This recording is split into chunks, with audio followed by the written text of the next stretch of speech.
Okay ji, welcome back to the channel and welcome to this video. आप में से काफ़ी लोग मुझे पहले से जानते हैं through my mama travelling desi, to which I am very grateful. And वो मुझे काफ़ी टाइम से पुश थोड़ा सा दे रहे थे, वो चाह रहे थे कि मैं फिर से यूट्यूब शुरू करूँ। And majority of you guys, आप लोगों को पता है कि मैं पहले यूट्यूब कर चुका हूँ। मैंने विनिपेग जब मैं नया नया मूव किया था 2020 में, मैंने अपना चैनल शुरू किया था, थोड़ी सी वीडियोस डाली थी एंड फिर वो स्लोली बंद कर दिया था बिकॉज उस वक्त मेरा गोल कुछ और था। उस वक्त मैं चाहता था कि मैं अपने काम पे, अपने इमिग्रेशन प्रोसेस को रिजॉल्व करने पे फोकस करूँ।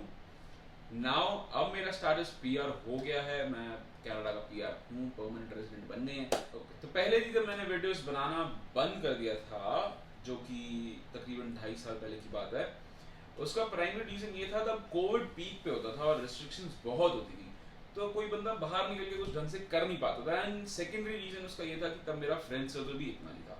ऑब्वियसली पहला रीजन मैंने आपको एक उससे पहले बता ही दिया है कि मेरे को अपने वर्क एंड इमिग्रेशन प्रोसेस पे फोकस करना था। अब क्योंकि पीआर हो गई है, कोविड रहा नहीं है और फ्रेंड सर्कल भी इतना अच्छा डेवलप हो गया है, कॉन्टैक्ट्स भी over a period of time इतने बन गए हैं इस सिटी में कि लाइफ बहुत डायनेमिक हो गई है एंड मैं आपके साथ वो लाइफ शेयर करूंगा। तो आप मेरे साथ विनिपेग देखेंगे, आप मेरे साथ देखेंगे कि भाई एक ऑपरेशन स्पेशलिस्ट बंदा क्या करता है विनिपेग में, आप मेरे साथ देखेंगे कि एक बारटेंडर कैसे काम करता है विनिपेग में, आप देखेंगे कि मैं नाइट क्लब कैसे मैनेज करता हूँ विनिपेग में, आप साइड बाई साइड ये भी देखेंगे कि मैं डीजे कैसे करता हूँ, या वैसे कैसे कर सकते हैं आप भी। अब जी आज शाम मेरी वैसे फ्री है तो मैंने वीडियो बनाने का टाइम निकाल लिया था। फिलहाल के लिए टाइम हो रहा है निकलने का, बाकी बातें आज से गाड़ी में करते हैं।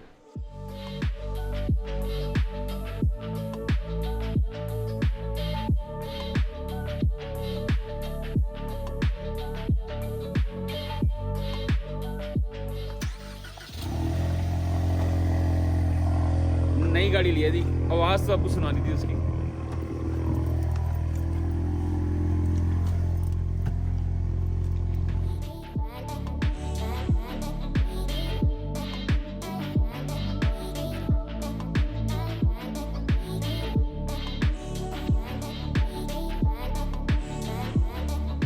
हम पहुंच गए थी फाइनली अब नाइट क्लब जहां हम काम करते हैं एज अ मैनेजर। हालांकि आज मैं एज मैनेजर नहीं, मैं सिर्फ डीजे प्रैक्टिस करने आया हूं और आज मैं आपको मिलवाता हूं उस नाइट क्लब के ओनर से, जिनको आई थिंक काफ़ी लोग आप पहले से जानते होंगे क्योंकि वो पहले भी वीडियोस में आ चुके हैं, मिस्टर जसकरण सिंह। तो पहले बता दिया अगर बंदा मेकअप ही कर लेता है। Surprise surprise. सरप्राइज।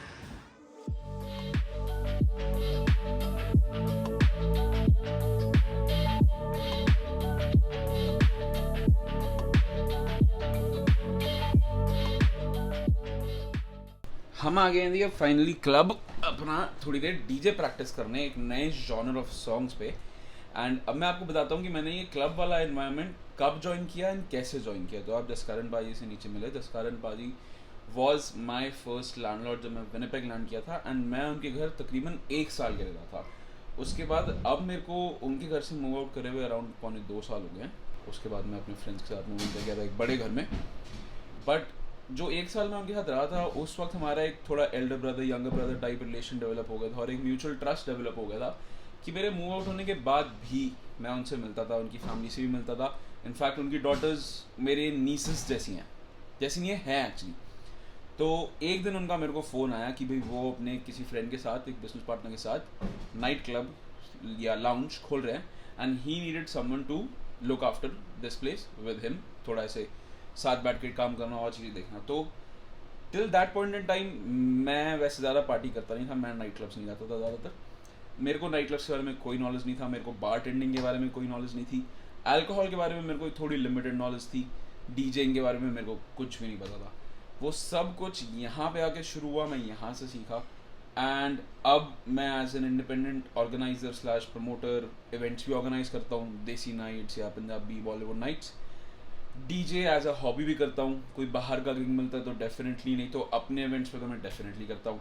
तो जी वीकेंड्स पे फ्राइडे सैटरडे नाइट्स को मैं होता हूँ यहाँ as a manager, floor manager और बार मैनेजर कह लो।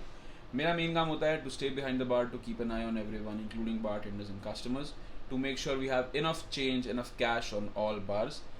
छुट्टी के बाद रात को to make sure all the bars are close properly and हिसाब करके सारे पैसे जो कलेक्ट हुए हैं वापस ला के देना, सारी रिपोर्ट्स वापस ला के देना, to make sure we have enough inventory including alcohol, juices and what not.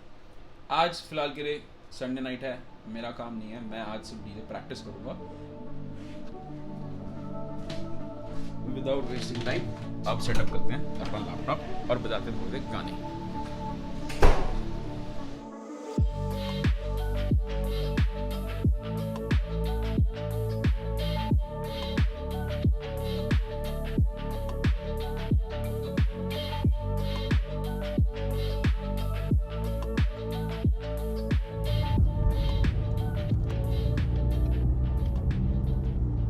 आधी टाइम हो गया थी अब अगले दिन का. कल एक्चुअली क्लब से निकलते हुए मेरे को थोड़ी सी देर हो गई, 2:30 बज गए थे. डीजे प्रैक्टिस के बाद मेरे को 2-3 काम आ गए थे वहीं पे ही, तो मैं कहा बाकी शूटिंग हम अगले दिन कर लेंगे. आज वैसे टेक्निकली मेरी छुट्टी थी नहीं, बट मैंने एक ले ली अपनी मैनेजर से रिक्वेस्ट करके, ऐसे करके कि भाई मैं अपने कोवर्कर के साथ स्वैप कर रहा हूँ अपना काम आज का, मैं किसी और दिन कर लूँगा उसकी जगह पे. तो मैं आपको कल ये बताना भूल गया कि भाई मैं क्लबिंग इन्वायरमेंट में या नाइट लाइफ इन्वायरमेंट में हूँ कब से और कैसे घुसा था. मैंने आपको बता दिया जिस कारण पार्टी के थ्रू कब से हूँ. मेरे को अब हो गए हैं 8-9 महीने अप्रॉक्सीमेटली, तो आप लगा लो पिछले 9 महीनों से मेरा वीकेंड तो बुकड ऑफ होता है, और ऐसे बुकड ऑफ होता है कि दिन में मेरी डेज ऑफ होती है और शाम के बाद मैं क्लब पे होता हूँ लेट नाइट तक, 3-4 बज जाते हैं मेरे को वापस आते आते. उसके अलावा वीकडेज में भी मेरे को कई बारी कुछ ना कुछ काम आ जाता है क्लब का, क्योंकि भैया अगर आप मैनेजर हो वहाँ पे तो 2-3 चीज़ें और भी आपको देखनी पड़ेंगी.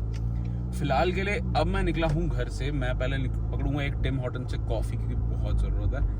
उसके अलावा हम जाएंगे home depot and Canadian tyre. Home depot में मेरे को एक आधी चीज़ रिटर्न करनी है. कैनेडियन टायर से मेरे को लेना है थोड़ा गाड़ी साफ़ करने का मामला, बिकॉज नई गाड़ी ली है, थोड़ा अच्छा लगता है दिल को, तो साफ़ रखें, सुंदर रखें.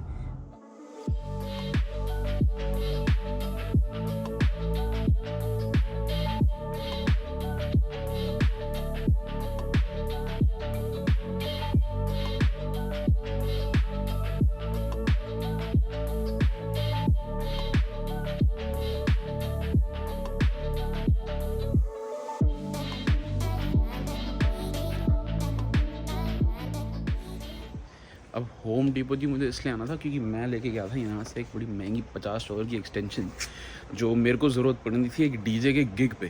क्योंकि अब हम यूज़ जो इक्विपमेंट करते हैं, इतना बड़ा कंट्रोलर, इतने बड़े स्पीकर, वो काफ़ी पावर लेते हैं. मेरा एक फ्रेंड डॉलरामा की बड़ी सस्ती एक्सटेंशन यूज़ कर रहा था और उसके गिग के बीच में वो एक्सटेंशन फूक गई और बेचारा गिग उसका रह गया था. तो मैं ये एज अ बैकअप लेके गया था अपने किसी गिग के लिए. फ़िलहाल के लिए जो मैंने ऑनलाइन ऑर्डर करी थी वो आ गई, तो मैं कहा ये मैं वापस आके रिटर्न कर देता हूँ. 30 डे रिटर्न पॉलिसी का कुछ तो फ़ायदा उठाया जाए. अब कनाडा में जी 30 डे रिटर्न पॉलिसी मिनिमम तो हर जगह हर प्रोडक्ट पे होती ही होती है. जिन प्रोडक्ट्स पे आपको नहीं मिल रही होगी रिटर्न पॉलिसी, वो सेल के टाइम में आपको कैशियर बता देगा कि भाई इस XYZ प्रोडक्ट पे ये फाइनल सेल है, आप इसको रिटर्न या एक्सचेंज नहीं कर सकते. उसका प्राइमरी रीज़न वैसे यही होता है कि वो चीज़ जो है बड़े हैवी डिस्काउंट पे लगी हुई है.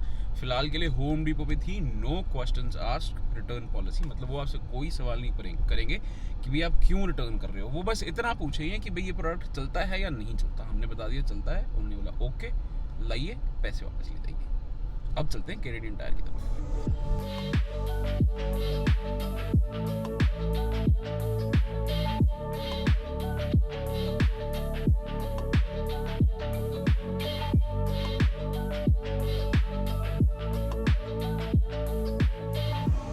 अब कैनेडियन टायर जी मैं जिस काम के लिए आया था, एक तो मेरे को लेना था बड़ा अच्छा सा माइक्रो फाइबर क्लॉथ, ताकि मैं गाड़ी अंदर बाहर सब चीज़ें साफ़ रख सकूँ.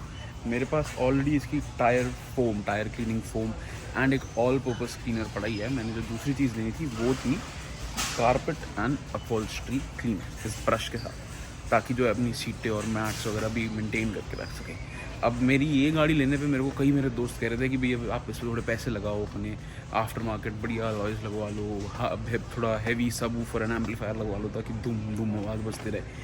लकीली मैंने उनको बोला थी कि ये सारे शौक मैं अपने इंडिया में पूरे करके आया था कि भाई आफ्टर मार्केट अलॉयज़, अंदर बाहर फैंसी लाइट्स, भारी सब वूफर, ये सारे शौक मैं इंडिया में पूरे कर चुका हूँ. तो मैं कहा इधर आके मेरे को गाड़ी मन करता है ओरिजिनल रखूँ, साफ़ सुथरी मेंटेन्ड.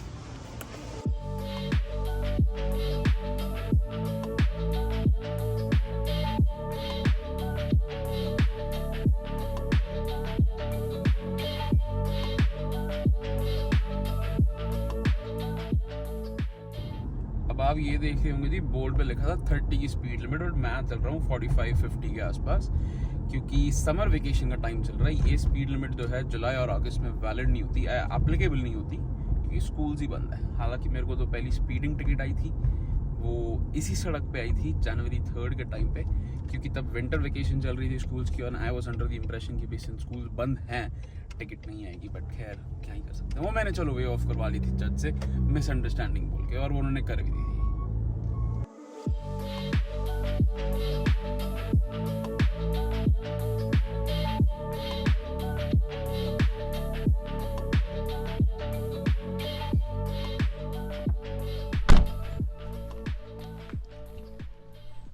फिलहाल के लिए जी मैं हूँ अपने दोस्त के घर, जहाँ मैं पहले खुद रहता था यहाँ अपने कुछ और दोस्तों के साथ। फिर धीरे धीरे वो लोग मूव आउट करने लग गए, बिकॉज 2 बंदों की शादी हो गई, एक बंदा अपना इंडिया निकल गया किसी काम से, तो फिर मैं कहा हम भी मूव आउट कर ही जाते हैं। मैं यहाँ आया हूँ अपनी गाड़ी के बारे में बात करने आपसे, कि भाई मैं पिछले 2.5 साल कौन सी गाड़ी चला रहा था, क्यों कितनी गाड़ियाँ चला चुका हूँ। कि ये तो मैंने अभी रिसेंटली 1 महीना हुआ है मेरे को लिए हुए, हार्डली 1 महीना हुआ है, on the occasion of my P. अब मैं जब विनिपेग नया आया था, मैंने अपने ली थी $5,000 की एक 2008 होंडा सिविक, जो कि कनाडा में मेरी पहली गाड़ी भी होती थी। वो अनफॉर्चुनेटली 8-1 महीना ही चल पाई थी, और वो मेरे फ्रेंड ने ठोक दी थी स्नो के टाइम गलती से, तो वो राइट ऑफ हो गई, और इंश्योरेंस वालों ने मुझे उसके पूरे पैसे वापस दे दिए। फिर 1 साल का एक पीरियड था जब मैं बिना गाड़ी के रहा था, तब मैं इस घर पे रहता था, मेरे बाकी फ्रेंड्स के पास गाड़ी होती थी, और मेरी वर्क फ्रॉम होम जॉब थी।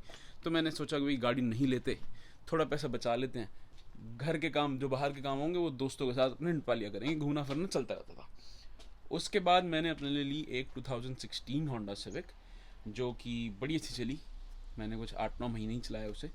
फिर क्योंकि PR आ ही गई, तो मैं कहा चलो एक मस्टैंग भी फाइनल कर लेते हैं। अब ये गाड़ी लेते टाइम भी थी, मैंने ऐसा नहीं किया कि जाते ही जो पहली गाड़ी मुझे पसंद आई वो मैंने उठा ली। मैंने 1.5-2 महीना तकरीबन रिसर्च करी थी, बड़ी एक्सटेंसिव, ऑनलाइन भी, मार्केट प्लेस पे भी, और बतेरी डीलरशिप्स पे जाकर टेस्ट ड्राइव ली थी कि एक बढ़िया गाड़ी जो है मेरे को मिल जाए। और ये सामने से आ गए हमारे मित्र अपनी BMW में।